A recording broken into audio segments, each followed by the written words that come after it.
The non-availability of overflight and landing clearance permits resulted in the arrest of all 12 pilots who spent the night in the Ondangwa police holding cells, while their passengers, who were their family members, slept at a local hotel.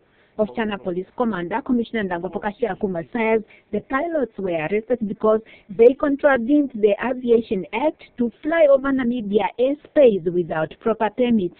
They landed yesterday at this particular airport in the afternoon.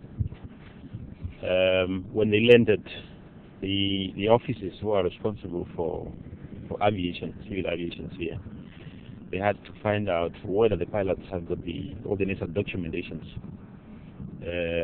which eventually they found that none of the pilots, the 12 pilots, had any document in terms of overflying permits as well as landing permits.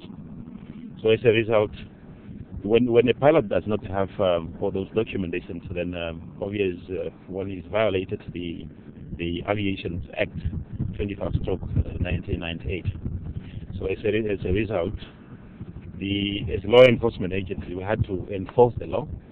We arrested all the 12 pilots and locked them up at Ondangwa cells after they were charged. They were released on instruction from the High Court this morning on condition that they cooperate with the authorities.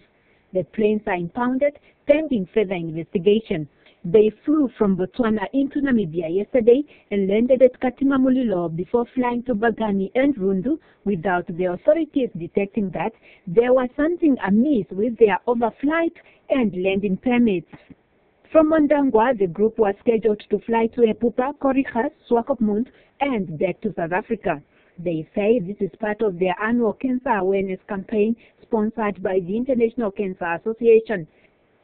A meeting is underway in Windhoek involving the NDF, Directorate of Civil Aviation, and the police regarding the matter, and the planes will only be allowed to proceed once there is clearance.